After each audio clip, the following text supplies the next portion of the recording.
Assalamualaikum warahmatullahi wabarakatuh. Jumpa lagi di Lars Team Studio.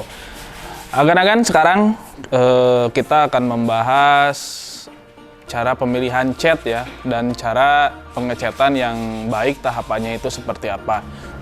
Nah, di Lars Team itu kita untuk proses finishing atau pengecatan, yang pertama itu pastinya dinding udah dipelester, terus di finishing acian. Nah, untuk acian sendiri itu jadi pas begitu beres acian jangan langsung dicat ya, soalnya ada uap dari hasil pengacian itu nantinya si dinding itu akan berkeringat, nanti uapnya keluar. Jadi harus keluar dulu uapnya supaya nanti dindingnya tidak lembab. Nah, untuk tahapannya kita biasa pakai sealer. Sealer itu cat dasar. Bisa banyak ya produk sealer itu, ada dari Jotun, ada dari Nippon, ada dari Propan gitu kan, banyak lah. Cuman untuk kita biasanya untuk sealer itu kita pakai dari Jotun, SC Primer atau dari Nippon untuk sealer. Nah, setelah tahap sealer nanti kan keluar tuh muncul seperti kayak retak rambut seperti itu, jadi kelihatan. Nah, setelah proses sealer secara keseluruhan di area dinding, nah contohnya seperti yang ada di belakang saya. Nah, ini kan udah putih ya, cuman ini belum finishing. Ini baru tahap cat dasar menggunakan cat sealer yang tadi itu jenisnya sealer. Kita pakai produknya itu dari Nippon itu. Nah, setelah itu nanti kelihatan ada retak-retak rambut, baru kita dempul atau diplamir supaya si retak rambutnya bisa tidak kelihatan lagi, supaya tertutup. Setelah itu, setelah diplamir atau didempul, baru melakukan penghalusan dengan cara dihamplas. Pakai hamplas itu dengan biasanya kita pakai ukuran hamplas yang nomor 240, jadi bisa lebih halus, atau pakai yang 180 itu untuk di dasar di awal gitu. Tapi untuk setelah di sealer terus di plamir, baru kita penghalusannya pakai hamplas dengan nomor 240. Jadi 240 itu pertengahan, tidak terlalu kasar, juga tidak terlalu halus gitu agan-agan.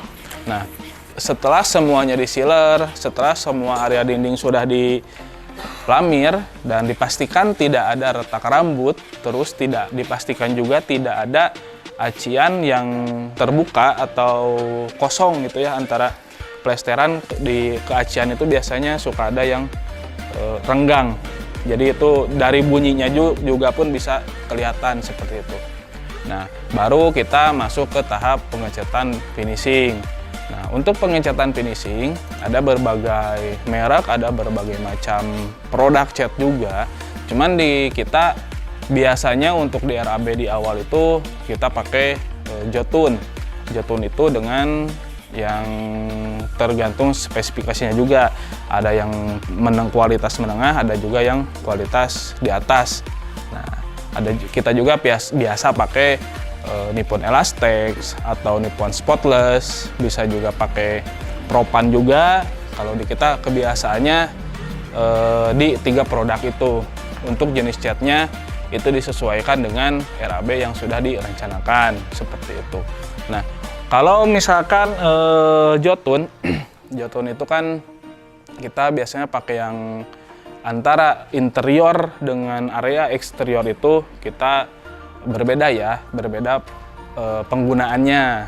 Jadi kita disesuaikan. Kalau untuk yang di area luar atau eksterior itu khusus yang area eksterior dengan jenis cat yang khusus untuk di eksterior supaya ketahanan catnya bisa lebih panjang ya, dan jadi warnanya itu tidak pudar, tidak cepat pudar. Nah, kalau misalkan di ampig, di area ampig itu kita biasanya pakai Nippon Elastex. Kenapa pemilihannya di Nippon Elastex? Karena untuk Nippon Elastex itu ada semacam karet kayak gitu ya. Jadi itu Nippon Elastex itu sebenarnya udah 3-in-1, udah ada sealernya juga.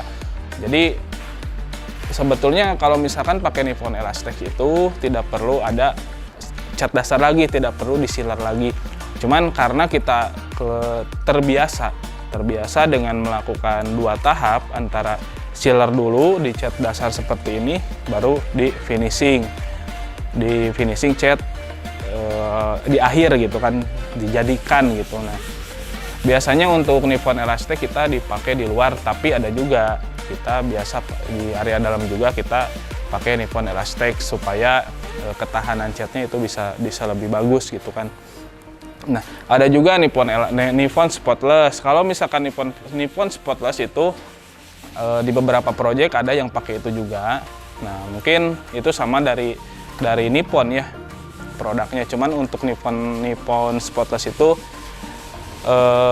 catnya itu bisa dicuci. Jadi kalau misalkan ada noda di dindingnya, itu bisa dilap pakai lap basah atau misalkan pakai kanebo basah, jadi bisa bersih lagi seperti itu.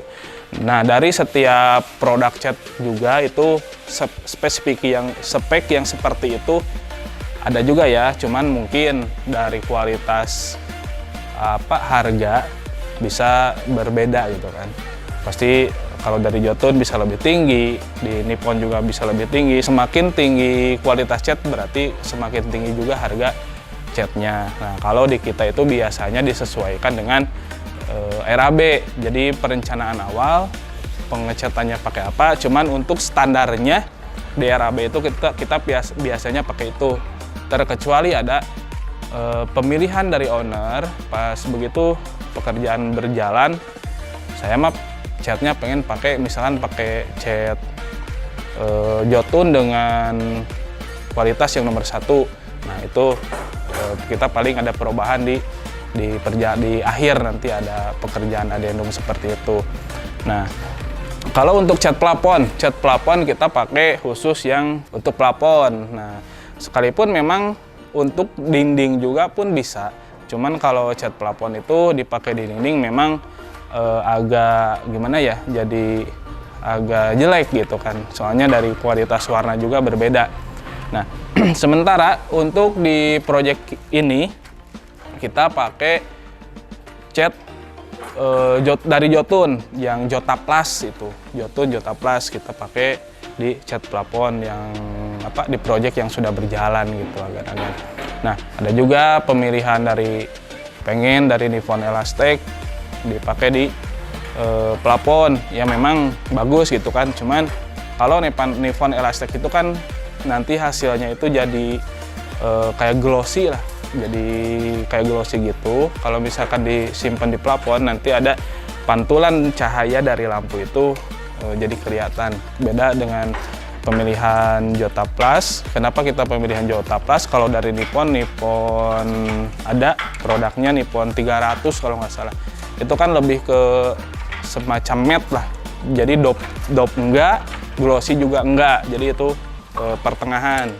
Nah, itu di plafon bisa lebih bagus gitu, karena dari pencahayaan, dari pantulan cahayanya itu tidak kelihatan gitu bias cahayanya. Nah, seperti itu agan-agan. Kalau untuk cat kayu cat kayu kita pakai, kalau tidak dari Emco, kalau cat kayu itu kan semacam cat minyak ya, seperti itu. Nah, cuman kalau di sini kita kan proyek kebanyakan pakai kusen aluminium. Nah, jadi untuk cat kayu itu hanya dipakai di beberapa proyek dengan spek RAB yang memakai kayu seperti itu. Nah, untuk cat besi kita banyak sih produknya, ada dari Seif, ada dari Apian juga ada. Nah, cuman kalau di kita kebiasaannya ya untuk cat besi kita pakai cat dari produk Seif gitu, karena dari ketahanan udaranya, ketahanan cuacanya juga cukup lumayan. Nah, cuman kalau misalkan pengen lebih bagus, biasanya kita pakai cat duko. Cat duko itu cat khusus biasanya dipakai untuk mobil. untuk pengecatan mobil. Nah, dipakai misalkan diaplikasikan di pagar atau untuk pengecatan teralis atau untuk pengecatan railing tangga itu bagus, hasilnya oke lah gitu. Terus kan kalau cat duko itu keuntungannya itu cat duko itu banyak varian warnanya. Nah, berbeda dengan cat besi, memang banyak ya cat besi juga, cuman kan kalau cat besi itu udah toh misalkan warna merah, warna biru. Kalau cat duko itu bisa dioplos, jadi bisa sesuai warna yang diinginkan gitu agan-agan. Nah, oke agan-agan, untuk pembahasan perihal cat ya, tadi udah saya paparkan. Kalau misalkan ada yang mau ngasih saran atau ngasih masukan atau apa ya, barangkali ada yang kurang tepat saya menjelaskan, bisa komen di bawah ini. Nah, untuk agan-agan yang ingin membangun rumah atau merenovasi bisa datang ke alamat kami yang ada di bawah ini. Ada juga sosmed kami yang ada di bawah ini. Nah, agan-agan ikuti terus Rastim Studio karena kita akan terus ya update progres, review project dan tutor-tutor semacam kayak gitu. Jangan lupa like, komen, dan subscribe channel kita Rastim Studio. Terima kasih. Assalamualaikum warahmatullahi wabarakatuh.